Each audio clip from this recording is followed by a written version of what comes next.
Hello. If you know the way broadly, you will see it in everything. Miyamoto Musashi. Have you ever noticed how some people are able to impose their will, their intentions on others even before a word is uttered? We've all felt it. Some people who just have a presence that has the people around them pulled into their will. You could have seen it in a teacher passionate about their work, so clear, genuine in their intentions to teach that even the delinquent is inspired to learn. If you wish to make an apple pie from scratch, you must first invent the universe. We felt it from Martin Luther King in his I Have a Dream. I have a dream that one day every valley shall be exalted. When all of God's children free at last, thank God Almighty, we are free at last.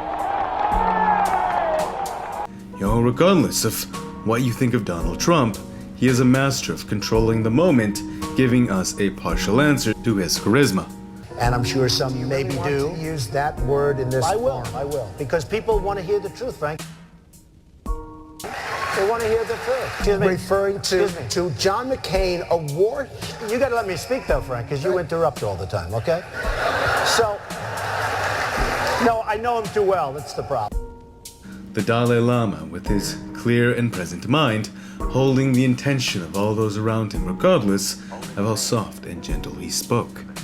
So when people really suffer due to exploitation, then people should develop courage.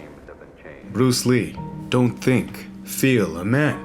So cool he had the whole world wishing they could be him. It is, okay? I said empty your mind.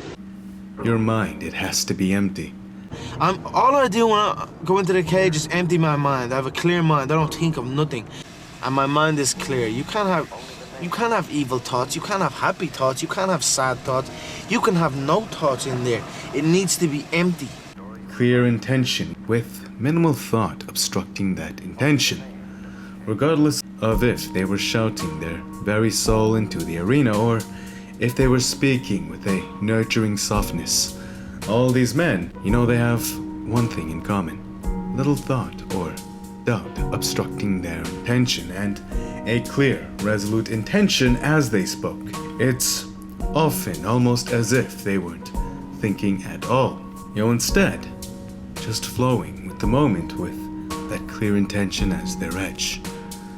Now, let's introduce another understanding. When you're learning a new technique, when you are studying or learning a discipline innately, there's one philosophy almost every school or gym teaches you. It's to leave your ego at the door. This is very important because if you were to carry your ego into the learning process, often you'd find that it guards your heart from failure. We see this very frequently amongst white belts. Because of this, they have a tendency of injuring fellow students. The fear of failure, it has them overcompensate, thus often break the rules, use excessive force to protect their egos from damage. This is ironic because in truth, doing so keeps them from learning or refining their techniques and often ends up damaging the whetstone, their sparring partners from helping them refine their edge. Innately, their ego has become the enemy to their own growth, stunting it, which is why the true student is always humble when learning, for that is the only way to cope with the inevitable pain that entails true learning. This humble desire to learn ensures it will be easier to make mistake after mistake until your edge is sharp. When we understand these components, we can understand them as TAO or way, even when attracting women. Specifically, we will look at Jack Manley's approach. Miyamoto Musashi, if you wish to control others, you must first control yourself. Notice Jack Manley, the way he looks at women. He does not appear to have a lot going on in his mind. He appears to be light, carefree in the moment with a very simple intent, to just have fun. Yo, you want me to kiss you too? No. I'm getting shamed now. Have fun though, guys. We're all just having fun, guys. I think that's the moral of the story. Interestingly though, part of his narrative for fun often entails kissing partway through the interview. It seems so natural, effortless, easy, where most of us instead would be stifled in thoughts of doubt. That's why so many of us cannot grasp what is happening. How can we see it in him if we cannot even see it in ourselves? There has to be some other excuse. Honestly, it is a world most of us have felt to some extent, but have trouble understanding because it is not something we consistently experience. Through his good intentions, his frame of just having fun, the mic and interview questions further work as a catalyst to help ease women into his playful frame of mind. But there is another mechanic at play. Guillermo Rigondeaux has been recognized as one of the most talented boxers in his weight division, but to the many who do not understand the game of chess he plays, his full-length fights are said to be very boring. Boring up until you see the highlight reels. Through this, we understand often that we do not take into consideration the time it takes for him to set up a strike. Instead, we just led up to the one moment where he's shown. Jack Manley takes about a month to share a few minutes of work. When do we question the amount of time it took, the amount of failures, rejections, the preparation, the consistency to set up that one moment where he's shown? Could we even imagine enduring such a painful process ourselves? Many of us cannot. But what is it that makes it so painful in the first place? Our ego. Every time we fail, it smashes our ego, our self-perception. Thus, the realization of our imperfect human condition has us further suffer. But what if we left our ego at the door? What if we instead took each moment as an opportunity to learn?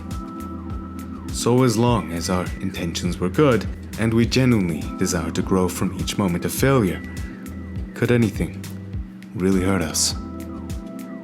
No. In the irony would be that the moment we gave in to the process of humble learning and remained pure to good intention, we'd win more and more of the time.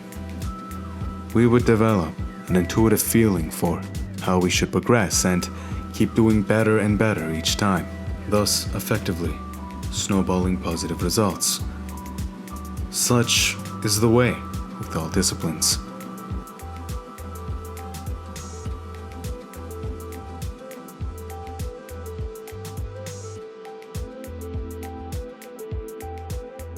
When controlling the frame, the one with the least doubt or excessive negative thinking blocking their intention holds the edge.